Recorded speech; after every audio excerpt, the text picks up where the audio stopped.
What is baptism of the Holy Spirit? What is the difference between baptism of the Holy Spirit and filled with the Holy Spirit? Okay.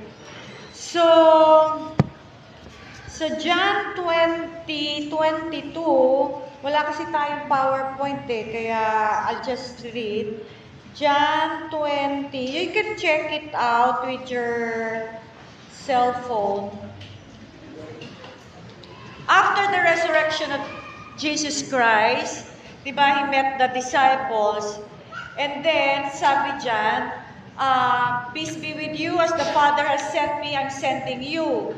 And sa 22, and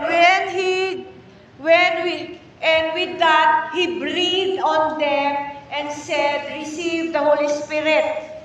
So upon receiving Jesus Christ, you receive the Holy Spirit, automatic po yan. But in Luke 24:49, ang sabi dyan, I'm going to send you what my Father has promised, but stay in the city until you have been clothed with power from on high. That is the baptism of the Holy Spirit. You are clothed with power. Okay? So, upon baptism of the Holy Spirit, if you notice in Acts 2, they've been the Pentecost, they've been baptized with the Holy Spirit. Then on Acts 4, they've been filled with the Holy Spirit. Meaning, baptism of the Holy Spirit is a one-time clothing with power, but daily we need to be filled. Okay? So it's an experience daily filled by the Holy. I ask the Holy Spirit to fill me because natidrain po ako, especially when I preach. It is filling us dahil po, the moment po tayo na-baptize, kailangan po, para bang sa baso, nalagyan ka. Pag iniinom mo, nababawasan. You need to refill. Our life is a battle. We need to refill every day. Especially when you need guidance and direction from the Lord, you need to feel. Kailangan mo. Ako especially, when I'm in the mission, nadidrain po ako because I give. Nadidrain ako. So I have to ask the Lord to fill me. Every day to fill me. And He did. And He did. Kaya kailangan natin ma-fill. Baptism is power yan. Kuklothe ka niyan. But filling, you need everyday refilling. Okay? So, you need to ask God to refill you. So, nasa ano yan? Biblical yan. 2, they were baptized. 4, they were filled. It is daily, we need daily refilling of the Holy Spirit. Kasi because we face life's battle, it will drain us pag hindi pa tayo nagpapa-refill. So, the moment you want to be filled and filled, you need to really surrender, empty yourself. Hindi ka ma-fill kung hindi ka mo pagbabawas. Kaya we need to seek God and ask God, ano yung gusto mong i-surrender ko? Once you surrender, God fill. God fill. God fill. But if you are not really seeking God and then surrendering something, then you are not, God cannot refill you kasi puno ka pa. Okay? So, how important is, ano to? Basic to be established in the church.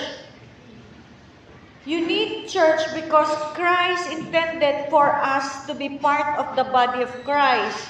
In fact, in Hebrews 10, meron po dyan, sinabi ang word, not giving up, meeting together as some in the habit of doing, but encouraging one another, and all the more as you see the day approaching.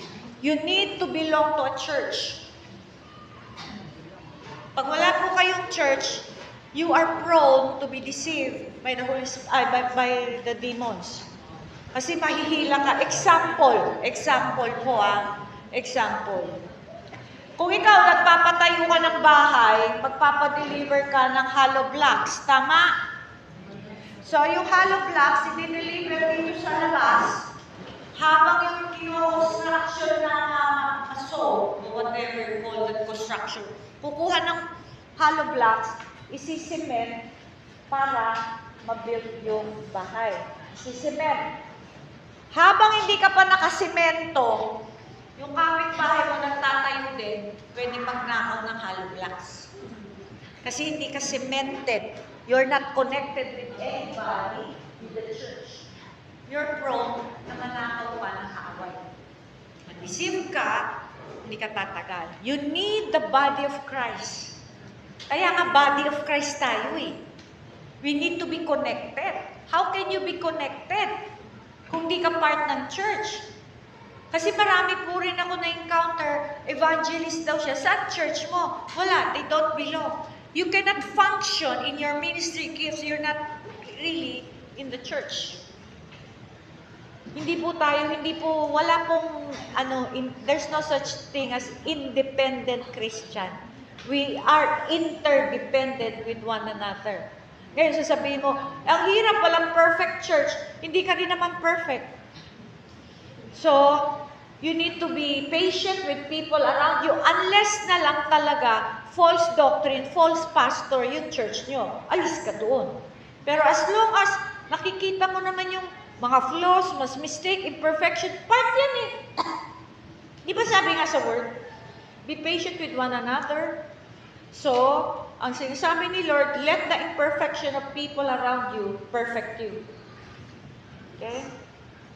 Then, Ephesians 2:10, ang sabi dyan, we are created, 10.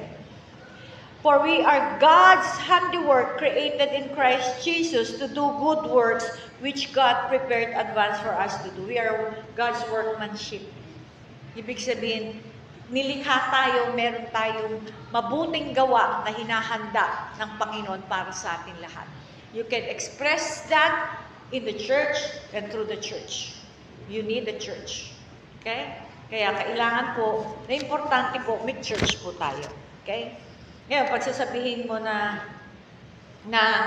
ayoko yung mga tao sa church, magpunta ka na lang ng bundok at doon walang tao. Okay? Hindi po pwede. How to know if you have a gift or calling as prophets, evangelists, teacher, pastor, apostle? Okay. Sabi sa Romans 8:28, and we know that in all things, God works for the good of those who love Him, who have been called according to His purpose. The calling of every believer is according to His purpose. Layunin po ang tawag ng Diyos sa atin. Makiisa tayo sa layunin niya, at ang layunin niya ay matatagpuan po sa 29. For those God foreknew, He also predestined to be conformed to the image of His Son. That is the calling, the purpose of God's calling in our lives, to be conformed to the image of His Son. Now, pagdating naman po sa Ephesians 4:11, para maintindihan natin. Ephesians 4:11. Christ Himself gave the apostles, the prophets, evangelists, pastors, and teachers. These 5 ministry gifts are ordained and given alone by Christ.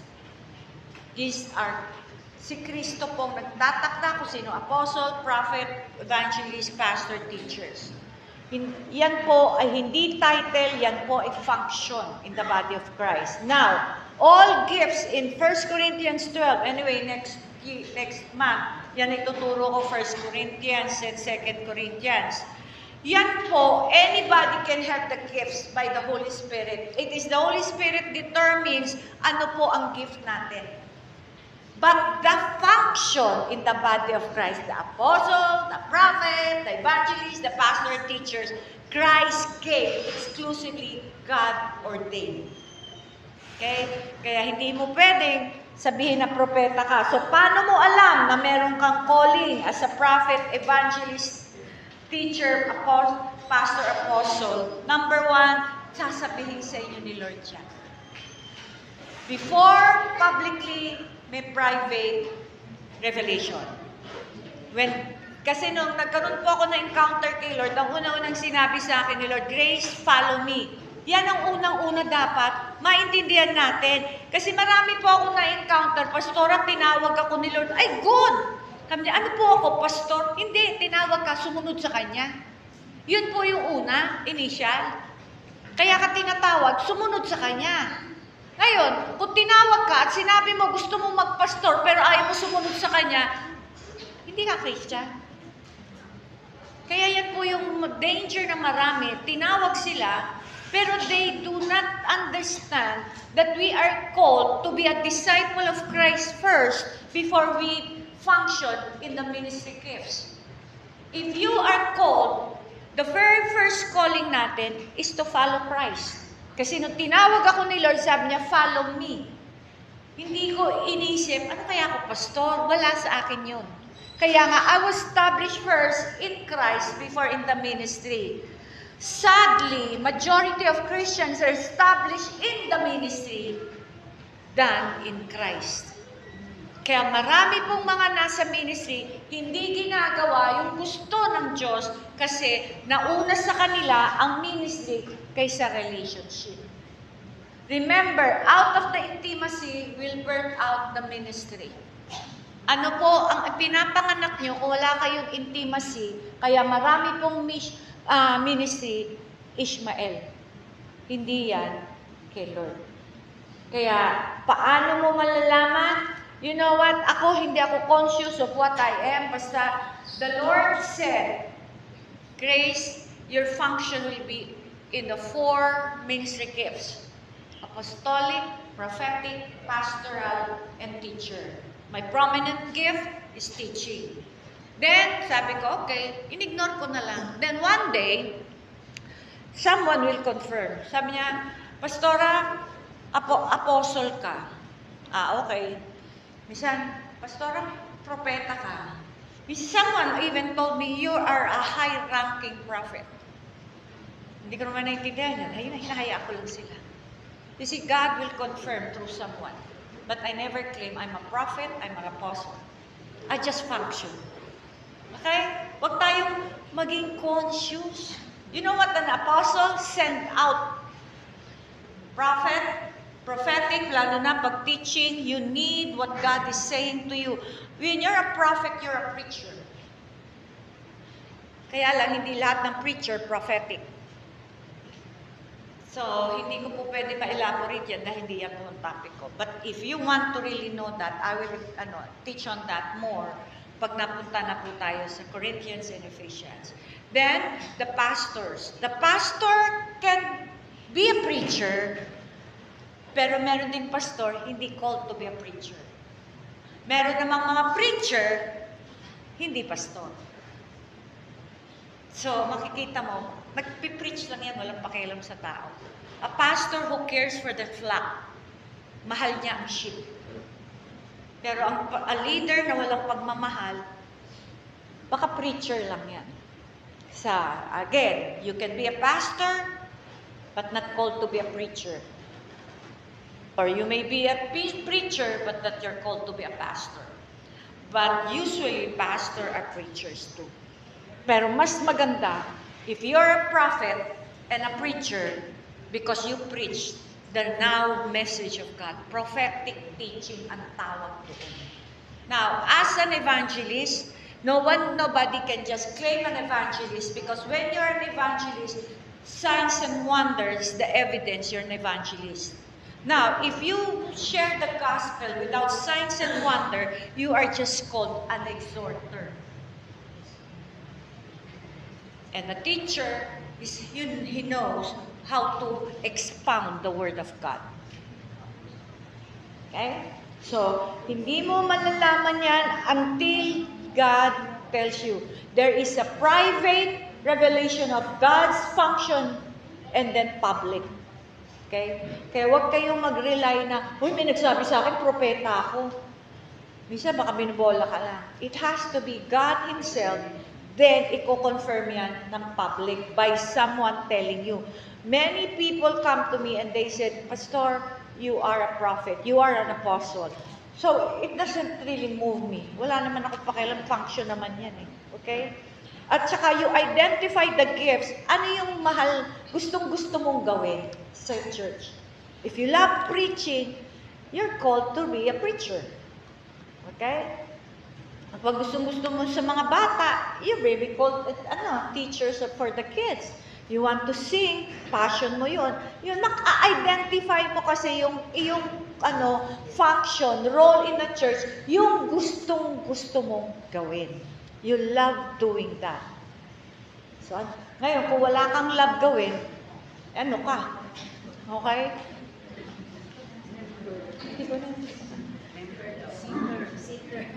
Kaya nga. So, ikaw, member ka na lang, namatay na, member pa rin. Okay? Is it right to allow individual who proclaim himself prophet to speak in the church without proper coordination with the elders and to the whole church and only invited by 2 or 3 members? Huh? Bakit naman ialaw ng leaders niyo yun? Na-invite ng members tapos pinispeak niyo na? Of course, everybody needs scrutiny. You need to investigate. You cannot just allow people to preach. Wala ako na-invite mag-speak sa amin. Siguro nung nag-uumpisa kami, merong gusto. Sabi niya, Pastora, pa-preach naman sa sa church mo. Di sabi ko, okay. Di pina-preach ko. Aba, nag-preach about faith. Na-inspire yung tao. Pagtapos ng preaching niya, Pastora, pahingi naman panggasolina. Wala kaming panggas. Sabi ko, nagturo ng faith, walang faith. So sabi niya, Pastora, invite mo ko? Never. Hindi pala totoo yung pinag-preach mo eh. Binubola mo kami dito. Kaya never again, I preach alone in our church. And ngayon, I let Pastora Ana, she's only 32 years old to 34, she's the head of our main. Siya na. And many people recognize she's an anointed preacher. I train her. So, makita mo mga kapatid, when, pag nakaka-train ka at you have the anointing, it will flow. Kaya, naano ko siya, sabi ko, ikaw, I will be busy in the mission, ikaw na bahala sa main. So, she does that. So, you need to really have someone to train. So, wala po talaga ako ini-invite. Not once. Kasi ang danger dyan, whatever spirit the speaker has, it will flow to the members. Nakaka-influence po ang spirit. Okay? Human spirit. Okay? Now, Pastora, ano ba talaga ang worship day? Hindi Sunday, kasi Sabado is the Sabbath day. Biblical daw yun. Gusto kong maintindihan ano po talaga. The Lord's Day is every day. There's no such thing as Sunday is the Lord's Day. So Monday to Saturday, kaninong araw yun? Paki-elaborate sa akin. Ibig sabihin, Sunday ka lang, Lord. Yung Monday to Saturday, araw ko to. Ganun ba yan? Every day is the Lord's Day. Okay?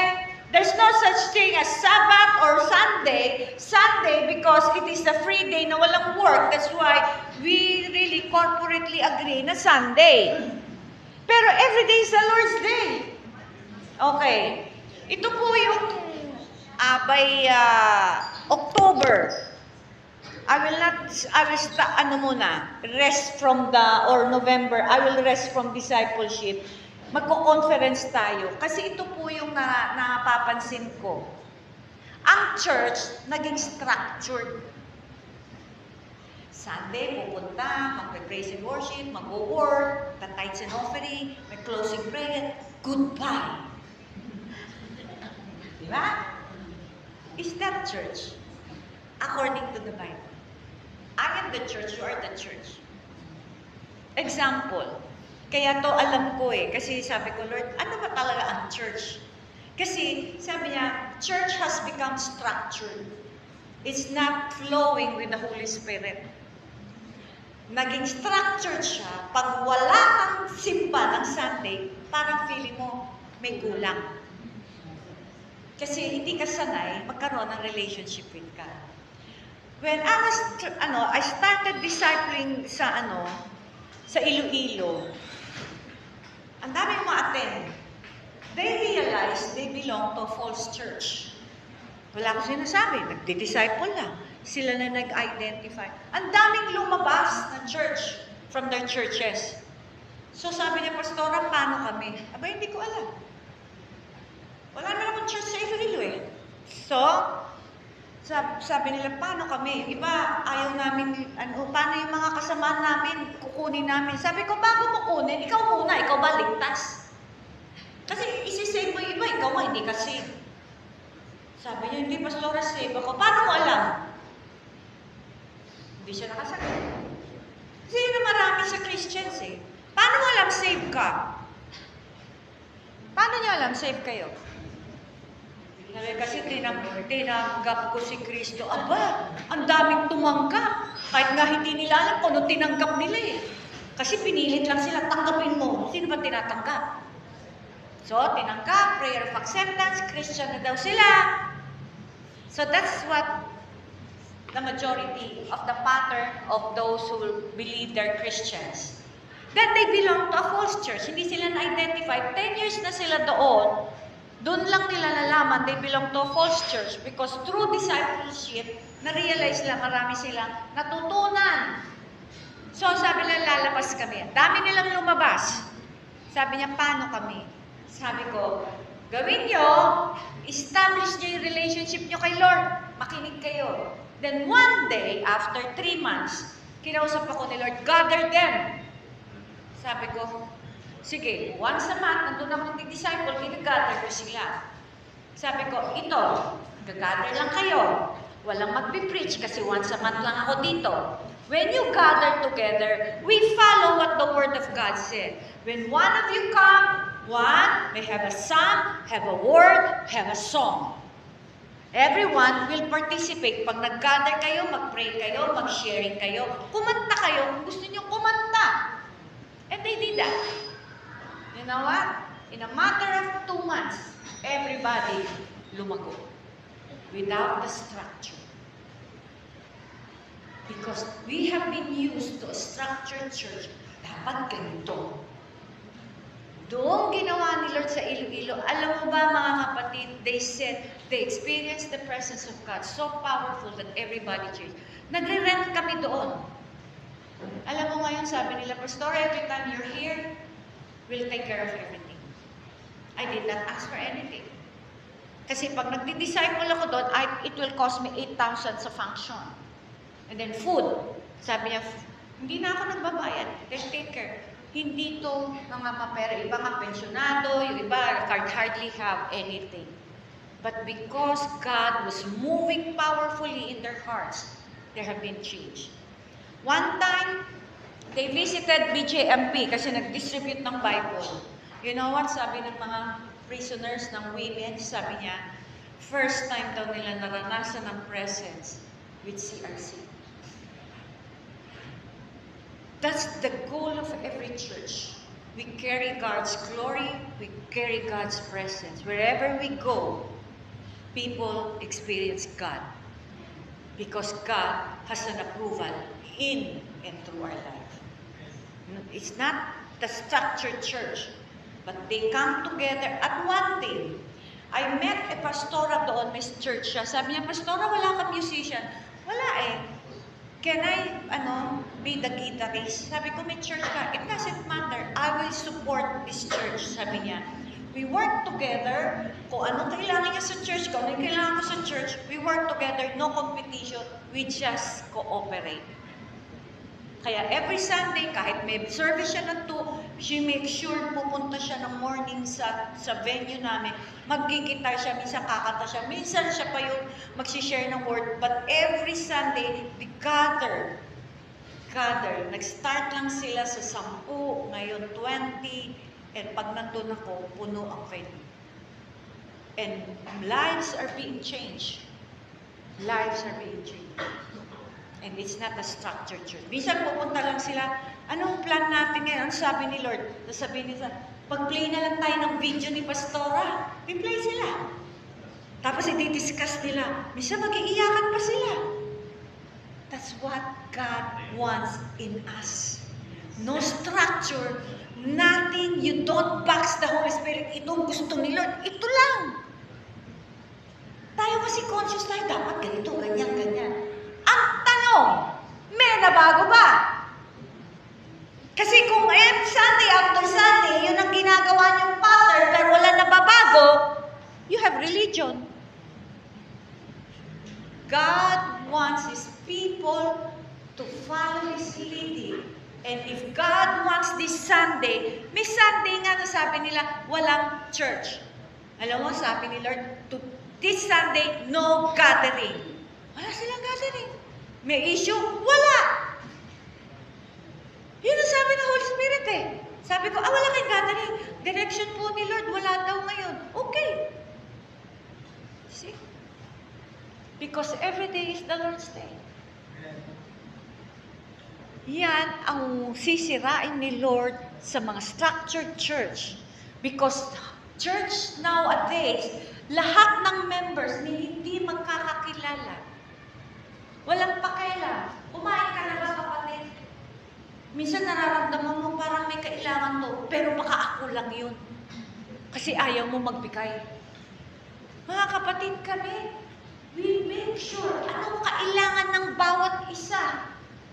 Anong kailangan? I make sure everybody's needs are met because these people mahihiya mag-abuso dahil naranasan nila si Lord. That's what church is all about. Kaya hindi yan Sunday, hindi yan Saturday. It's a daily seeking, meeting with God. And when you meet God, and other people will meet God, when they come together, they are in agreement because they have been filled and met God. Pagdating nila sa bawat isa, ano nangyari? Everybody was blessed. When I was there, merong isang tao, kapatid nung uma-attend sa amin. Sabi niya, ayoko umattend. Kasi mga born again. Kasi hindi nga maganda ang reputation ng born again. So, sumama ka lang, iba to. Sabi niya, sige, sasama ako. Pero hindi ako iiyak ha. Sabi niya, di wag ka umiyak. By that time natapos, walang ginawa kundi humagulgul. Humagulgul ng mahumagulgul. Sabi niya, ayoko harapin si pastora. Pag nahaharap ko, lalo kong iiyak. Ba't inaano mo ba? Inaano mo ba siya?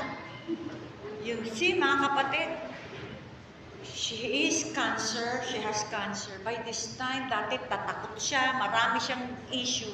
Ngayon sabi niya, nawala na yung takot ko. I'm so excited to be in every Sunday in that church. From a hard heart, from a fearful person, with confidence, because he experienced God in those gatherings. Remember what I shared with you last time? I was conducting discipleship in Bacolod, na-stop lang, for ilang sessions. Sabi nga niya, walang nakakalam she had cancer, dying. But she attended the discipleship, and she never shared na may cancer siya.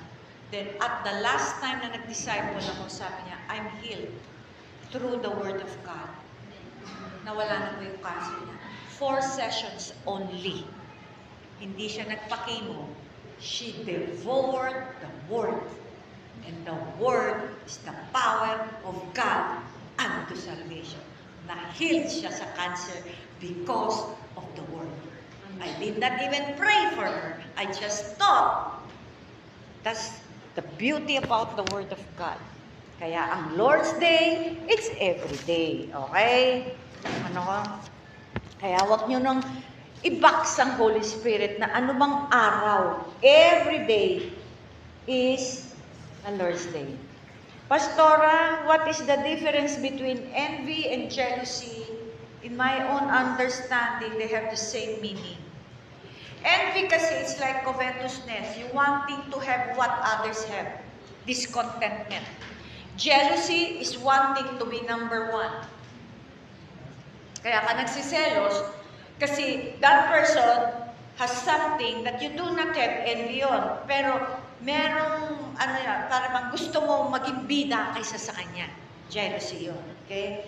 What is it? David was called by God right after his own heart. Does God concluded the sinners who have insecurities? God is only creating man and woman, but why lesbian and gay are arising? Okay, so umpisa muna. So envy and jealousy. Envy is wanting, covetousness, wanting to have what others have. Nag-iinggit ka. Okay? Ang jealousy, gusto mo maging number one. Okay? Gusto mo bida. Okay? Why is it David was called by God right after his own heart? Okay. David is a person, when you confronted with sin, he never justified or never defended. He admitted and faced his sin. When he committed adultery with Bathsheba, lies and murder sa husband niya, si Uriah, it took a year before, sin numbs the conscience. Napansin nyo? Lumaki na yung tiyan ni Bathsheba, hindi siya nakokonsensya because sin numbs the conscience. Out of God's mercy, God sent Nathan to confront him. Okay? When he was confronted, sabi niya, nagalit si David, that man will pay fourfold. Sabi ni Nathan, you are the man. Nag-justify ba siya? Hindi. Pero sabi ni Nathan, your sins have been forgiven. Why? And he wrote Psalm 51. He admitted his sin against God. Then, okay, sabi niya, that man should pay fourfold. He did. David paid. The baby died. Absalom, isa pa yung 4 na anak niya namatay. I forgot the name. Absalom, isa ba yung kapatid na nang rape kay, oo. Tapos yung isa pa, mga kapatid. You know what? What's the problem with Saul? Sabi ni Samuel, you sin against God. Your kingdom should have been established forever. Imagine kung na-establish ni Lord yung kingdom ni King Saul. Wala sana David. Ba't hindi na-establish? Kasi disobedient siya. Hindi siya nakikinig. Pero bakit si David, ang laki ng kasalanan? You know what? It shows that when we are confronted with our sin, and we are humble enough to admit, God will forgive. But if we are confronted with our sin and we justify, di ba sabi ni King Saul, I have sinned, but honor me before the people.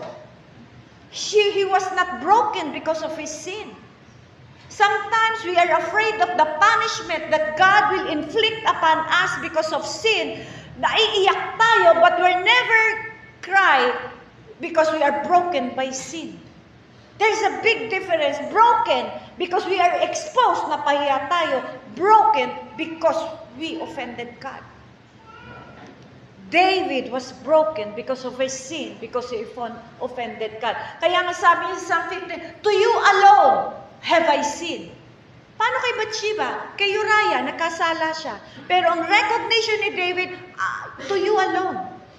Sa iyo ako nakasala. Kaya nga sabi niya, you demand truth in my inner being. For I've been born with sin from my mother's womb. Makita mo yun? Re-recognize niya. Sinful siya. Pero si Saul, never. Sabi niya, honor me. I-honor mo pa rin ako. And then, because of constant disobedience, ano sabi niya? God departed from Saul. When God's mercy is lifted to you, God will not listen to your prayer. Kaya nga yung nag-appear si Samuel na patay na, hindi po yun si Samuel. Kung hindi na siya kinakausap ng Diyos, ba't naman ang Diyos padadala yung spirito ni Samuel para sabihin sa kanya? That is a demonic spirit, the familiar spirit, once. Bakit alam niya mamamatay? Siyempre, may alam ang demonyo. Satan is a clever devil. Alam niya. Kaya yun po, Kaya sinabi ni Lord, this is the man that has a heart after me. Siya. Yun ang ibig sabihin, desiring God, that ako nagkamali, I will honestly admit. What are the things na na-admit na natin kay Lord, na nagkamali at nagkasala ka? Pag hindi po natin alam, then we'll never recognize something is wrong with us. That is why he is the man after God's own heart. Remember, David is a worshiper. Talagang siya. Ang dami niyang na compose na songs, di ba? Because he would really sing to God. Nagsayaw-sayaw siya. Naggalit nga may asawa niya. Ayan. So, nagalit.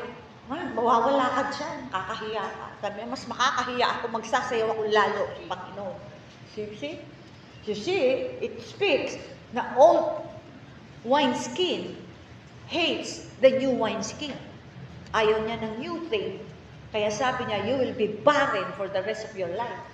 Kaya ano ibig sabihin niya sa new covenant? Kung ayaw mo kumilos with the Holy Spirit, you will continue to be traditional, you will be what? You will be barren, not fruitful in your ministry. Yun ang ibig sabihin nun sa new covenant. Okay? Now, God created man and a woman. Bakit may lesbian and gay? Yan po ay demonic influence. Basta ang Diyos kinreate lang man and woman. And that is the demonic influence to destroy humanity so that God will continue to judge the world. Okay? Kaya, hindi pa yung I am born gay. Wala pong pinanganak na bading at tomboy. We are created man and woman. Okay? Now, usually, pag may gay at may lesbian sa family, it is a curse running from generation pag may adultery ang ninuno. Nagraran po yan. Consequence. Okay? Character means a lot to God. We should have that so-called Christ-like character. But some church leaders are very harassed and cruel, but they are used mightily in the kingdom. Our gifts and our calling are irrevocable. Hindi binabawi. Kaya yung mga tao, mga leaders, na lack of character, they might be used by God mightily, but when they stand before God, that is, doon po magkakaroon ng accountability. Kaya nga sabi niya, not everyone who calls me Lord, Lord will enter the kingdom of God, but only who does the will of the Father. Not everyone who says, Lord, we prophesy in your name, we heal in your name. These are believers who have gifts. Hindi pwedeng unbelievers yun. Kasi only those who are with the Holy Spirit have gifts.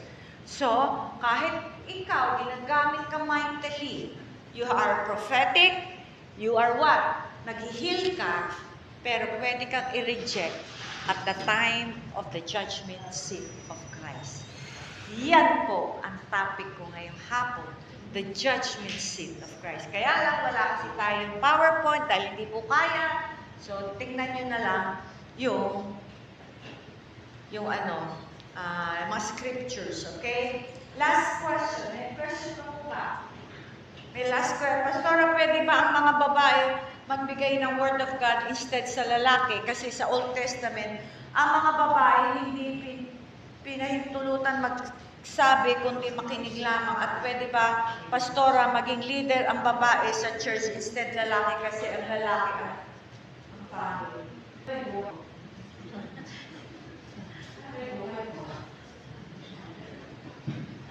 Hindi. Used by God. So, it refutes. Ano ba sinasabi? Sinasabi ng Word of God. Okay? Kasi po, yan po ang problema eh. You take a text out of context, you have a pretext, you make a doctrine out of that. Eh, dapat hindi po tayo gumagawa ng doctrine without understanding. Kaya yun po yung danger dyan eh. Ano po ba sabi ni Paul? So di ba sa 1 Corinthians 14:34, the Apostle Paul letter states that women should keep silent in the assemblies, for they are not permitted to speak but should be in submission as the law also says. There are several major problems with this statement. First, nowhere that the Jewish law forbid women to speak in public gatherings. Paul, being a well-educated Jew, certainly would have known this. In fact, there was a law in the books that did forbid women to speak, to exercise, vote, and exercise authority over men by holding public office. It was not a Jewish, but a Roman law. These words would sound far more credible if someone else other than Jewish Apostle Paul had written them. Second, on numerous occasions throughout these travels and letters, the Apostle Paul affirmed the ministry of women. Kita namin sa Romans, sa Corinthians, sa Acts. The all-male leadership of the Corinthian congregation was not to forbid women to speak in tongues, and themselves were to be encouraged to prophesy just as the women among them already were doing. Therefore, my brethren, desire earnestly to prophesy and do not forbid to speak in tongues, but all things must be done properly and orderly in manner. Paul's solution, therefore, was not to exclude half of the congregation from exercising the gifts, but what else? But rather to make sure that it was done in a respectful way. Inaalaw po ni Lord ng women. I still believe in man's leadership. I still believe. But you see, ano pong nangyayari sa majority ng men's leadership ngayon? It's either money, immorality, and pride. When you fail God, God will not wait for another generation to fulfill His purpose. He can raise up anybody. That's why women are being used now, because men's leadership failed God. I am not saying na all, hindi ko rin sinasabi, walang pastora na hindi immoral, mukhang pera. Ang point lang dito, God is not limited to man, because when man failed, He can raise up women. Deborah is a sign that He used Deborah. Kasi walang men at that time, matatakutin, duwag at that time, generation. Kita mo nga, nagkaroon na ng vision at ang revelation si Deborah. Sabi niya kay Barak, ikaw mag-lead. Ano sabi ni Barak? Ay, hindi ako susugod kung hindi kita kasama. Ano mangyayari sa bansa ng duwag? Wala. Kaya sinamahan niya. Pero sabi niya, yung glory hindi sa iyo. Sa babae. Okay lang. Duwag talaga eh. Diba? So when men's leadership failed God, He can use women. Kaya ako minsan may nagsabi sa akin, Pastora, kasi according to John MacArthur, he's a very famous man of God. John MacArthur, Calvinism. Yes. Pero meron siyang mga teaching na tama. Meron din siyang teaching that my life is an evidence, mali yung tinuturo niya. Like about women. So, what does it prove? In 1 Corinthians, 13, ano sabi doon? That we know in part, we prophesy in part, our knowledge is fragmentary and imperfect. Not everyone has it all. May kakamali, pero importante, sino ka sa harap ng Diyos? You may have a perfect knowledge about the Bible, but if your life is displeasing and rejected, what's the point of having head knowledge, but your heart is rejected? Heart is the most important thing before God. Hindi yung talino. Kaya nga pinipili niya walang yung mga mangmang Di ba? Bakit? To shame the wise. So, makikita mo, hindi siya after sa talino. But it does not mean hindi niya kayang gamitin ang matatalino. God is not limited to man's weaknesses. God is sovereign. He can use and He can reject. ang kanyang purpose ang dapat manaig. Good women does not just happen. Anybody can have a beautiful face, but character is something created over time.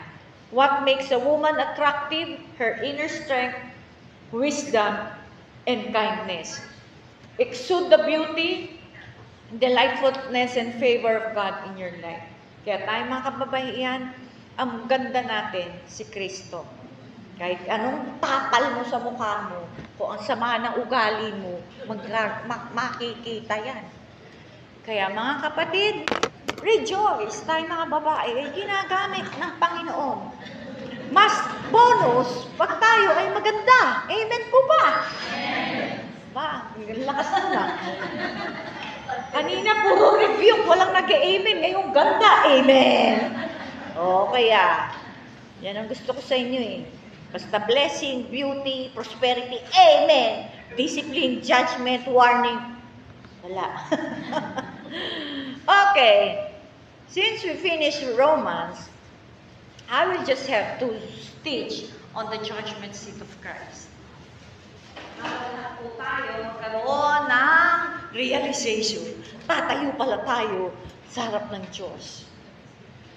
In 2 Corinthians 5:10, dito po makikita yan. We must all appear and be revealed as we are before the judgment seat of Christ, so that each one may receive his pay according to what he has done in the body, whether good or evil. So doon niya po, considering what is his purpose sa Amplified motive have been, and what he has achieved, been busy with, and given himself and his attention to accomplishing. Okay. Pag tumayo po tayo kay Kristo, lahat tayo, the judgment seat of Christ, all believers will stand before the judgment seat of Christ. Okay? So, dito, makikita natin, i-expose ni Lord, ano yung motibo mo? Ba't mo ginawa yan? At ano yung pinagbibisihan mo? Kasi sabi to, what you have been busy with and given himself and attention to accomplishing. Okay? We must all appear. Lahat. Hindi sinabing many, all. Okay? Kaya nga, ang promise naman ni Lord, Revelation 3:5, thus shall he conquers, be clad in white garments, and I will not erase or blot out his name from the book of life. I will acknowledge him as mine, and I will confess his name openly before my Father and before his angels. This verse refute the doctrine of save, always save. Because ang warning dito, I will not blot your name from the book of life. Pwede niyang burahin ang iyong pangalan sa book of life. Kaya nga may warning din siya. Why do you criticize, sabi sa Romans 14:10, or pass judgment on your brother? Or you, why do you look down upon your brother? For we shall all stand before the judgment seat of God. Kisa mo, sinabi sa Corinthians, sinabi sa Romans. Lahat tayo tatayo. Kayo ba ready na kayong tumayo? Ako excited na akong tumayo eh. Yung iba sabi ko, ikaw excited na. Sandali lang, hindi pa ako ready. Bakit? Marami ka tinatago. Ano? This verse gives the proper perspective of our relationship and responsibilities to Christ and our brothers and sisters in the church. Each of us shall give an account of himself, verse 12, give an answer in reference to judgment to God. Lahat tayo tatayo at i-account lahat ng ginawa natin sa buhay dito sa lupa. God judges true Christians today by how well they live by His Word. Hindi niya tatanungin, ilang kaluluwa ang dinala mo sa kaharian ko. Ang tatanungin niya, how much of my Word you have lived on earth. And how much of Christ is in you. Gaano nakalaki ang anak ko sa buhay mo at gaano nakalaki ang salita ko na yan ay pinamuhay mo. Yan ang i-account natin. Kaya nga sabi din sa Matthew 12:36, I say to you that every idle word men may speak, they will give account of it in the day of judgment. Lahat ng idle words, i-account natin yan. Kaya hindi ka pwede chismosa. Dahil i-account mo yan. Sasabihin ni Lord, bakit mo chinichismis tong kapatiran mo? Paano mo sasagutin? Kasi po, kasi. Bakit mo pinipintasan at sinisiraan tong kapatiran mo, katabi mo all your life sa church, and yet sinisiraan mo? Bakit? Kasi po, kasi. Paano mo sasabihin kay Lord yan? You have no idea how you're gonna stand before God. Then, kaya nga sabi niya, Psalms 50:23 sa King James Version, whoso offer praise glorifies me, and to him that order his conversation aright will I show the salvation of God.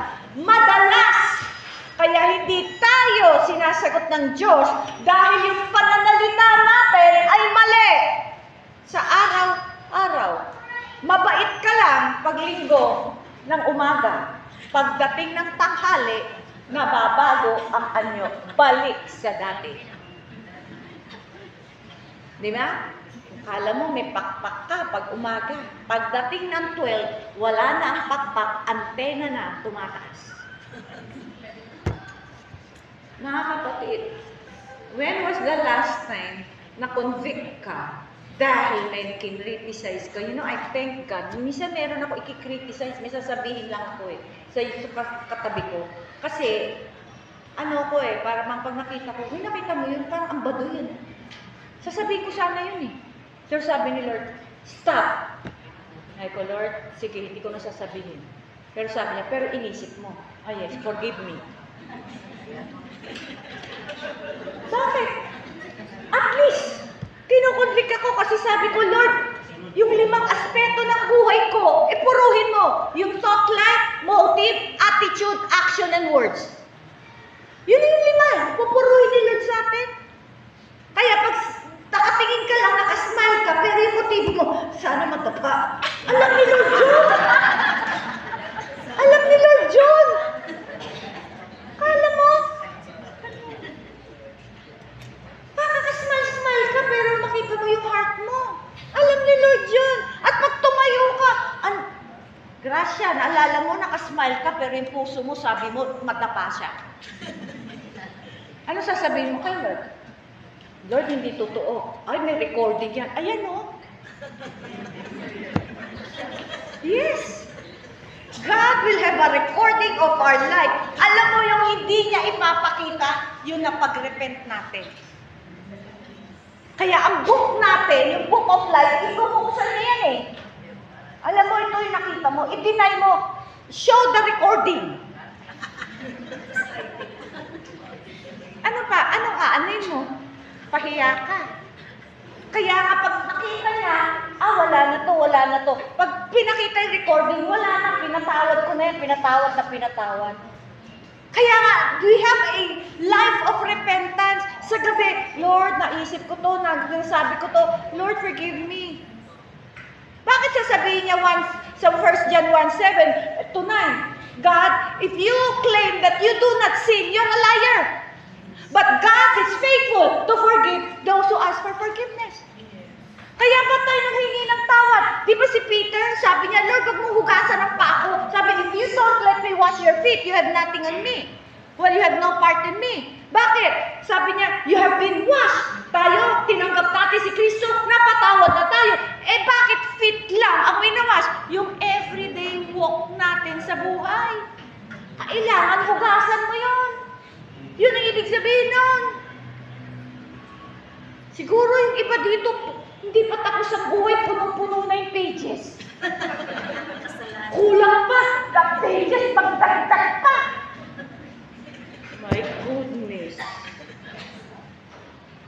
Kaya nga sabi niya sa 1 Corinthians 3:6-7, I planted, Apollos watered, but God all the while was making it grow and He gives increase. So makita mo, si Paul ang nagtanim, si Apollo ang nag-water. Dapat walang competition sa atin kung ikaw nag-evangelize at iyan naman na nag-disciple. Walang away. Kasi ang role mo, magtanim. Ang role niya, mag-water. Eh bakit pag meron nang naka-attend sa iba, galit na galit ang leaders? Dapat nagko-cooperate tayo. Ano ba gift mo, evangelist? Ikaw, prophet or what? O sige, magtulungan tayo para lumago yan. Hindi. Hey, akin tong harvest. Wala kang pakialam dyan. Lumago ba? Hindi. Yan ang problema eh. Kaya sabi ko, I planted, Apollos watered. It does not matter kung sino nagtanim, sino nag-delay. Ang importante, ano sabi dito? God was making it grow. Pag hindi ka pinalago ng Diyos, bakit? Bakit? And then sabi niya, He gives increase. Kaya hindi mo pwedeng pilitin at padami ng padami. Bakit? Pag kay Lord yan, at ilalagaan mo yan, lalago yan.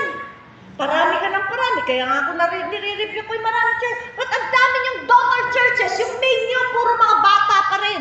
Parang new converts. Bakit? Reputation. O pagtayo mo, Lord, ang dami kong church. Saan? Saan? So neither he who plants is anything, nor he who waters, but only God who makes it grow and become greater. Okay. But if anyone, 12 to 15, but if anyone builds upon the foundation, whether it be gold, silver, precious stones, wood, hay, straw, the work of each one will become plainly open, known, shown for what it is for the day of Christ. Ipapakita sa atin, bakit ka naglingkod? Ano yung foundation mo? Gold, silver, precious stones. Okay? Will disclose and declare it because it will be revealed with fire, and the fire will test and critically appraise the character and worth of the work each person has done. So lahat ng ginawa natin, hidadaan sa apoy. Okay? Ano yung hindi nasusunog? Gold, silver, and precious stones. Ano yung madaling masunog? Hay, straw, and clay. Madaling magparami ang straw at hay, madali rin masunog. If the work which any person has built on this foundation, any product of his efforts, whatever he survives this test, he will get his reward. Wow! Nag-test! Walang nasunog! Ito yung reward mo, anak. Kaya alam kung lahat ng ginawa mo nasunog, wala kang reward. Sabi mo, 30 years ako napagod. Bakit sabi ni Lord, bakit pinagod ba kita? Eh, yan ang gusto mo. You see? Yung iba will lose his reward, though he himself will be saved. Okay na yun. Siguro iba, sige, na-save na ako. Okay na yun. Pero wala kang reward. So, yung mga dinala mo sa kaharian, tinitingala, asaan si pastor? Nandito kami dahil sa kanya. Saan? Andun pala sa baba.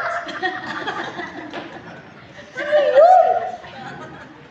Bakit tinitingala ka kasi ang galing mo? Pero nasa baba ka. Saan? Receive ka. Pero sa lowest degree of glory. Bakit tayo nandito? Siya nandoon. Di ba siya yung nagdala sa atin? Ba't nandun? Pastor, magkita ka. Alam. Kasi.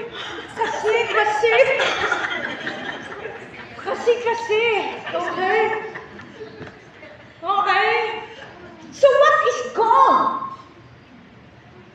When you encounter gold in the Bible, it always speaks of faith. Romans 14:23. And everything that does not come from faith is sin. Ibig sabihin, lahat ng ginagawa natin paglilingkod, hindi involve ang faith. Nagkakasala tayo dahil hindi yun faith. How do you know it is faith? Because galing sa Panginoon, pinagagawa sa iyo, hindi mo magawa, kailangan mo ng faith, pero nagawa mo, that is faith. Kaya pag tumayo ka, lahat ng God done in faith will withstand the test of fire. Kaya tanong, yung mga pinagagawa ba natin dyan? Baka nga, buti na lang kung nasa baba ka. Eh, kung yung babang-baba ka pa. Okay? You see, secondly, ang danger dito, sa 17, sa 1 Corinthians pa rin. If anyone does hurt to God's temple or corrupts it with false doctrines, warning, if you corrupt the church with false doctrines or destroys it, God will do hurt to him and bring him to the corruption of death and destroy him. For the temple of God is holy, sacred to him, and that temple, you, the believing church, and its individual believers are. Kaya pag ikaw, pastor, preacher, that preach ka ng false doctrine, you are destroying the temple of God, the church, and God will judge you with death.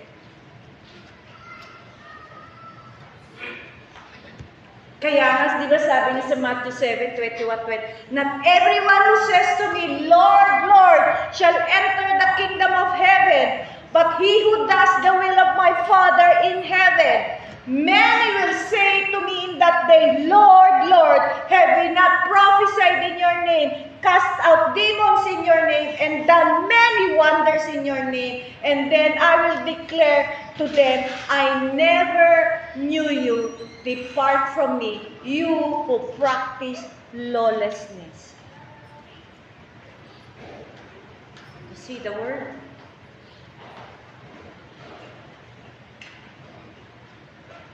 Napakabigat po maging servant ni Lord. Let alone maging preacher. Kaya diba sabi niya, those who teach the word of God will incur greater judgment. That's why in 1 Corinthians 4:5, do not make any hasty or premature judgments before the time when the Lord comes again, for he will both bring to light the secret things hidden in darkness and expose secret motives and purposes of hearts. Doon i-expose lahat. Wala tayong itatago sa Panginoon even now. Lahat yan recorded. Kaya kahit i-deny mo, Lord, di ko po ginawa. Anak, ito yung recording mo. Bakit i-resurrect tayo? Para makita mo yung ginawa mo. Then every man will receive due commendation from God. That's why, sabi sa Matthew 7:24-26, therefore, whoever hears these sayings of mine and does them, I will liken him to a wise man who built his house on the rock. And the rain descended, and the floods came, and the winds blew, and beat on that house, and it did not fall, for it was founded on the rock. But everyone who hears these sayings of mine and does not do them will be like foolish man who built his house on the sand. Mga kapatid, tayo po, kailangan natin. Ang building our life on the rock is a life of obedience. Building your life on the sand is a life of disobedience and not hearing God. Kaya dapat maintindihan natin paano po ba tayo? Paano po tayo haharap sa Diyos?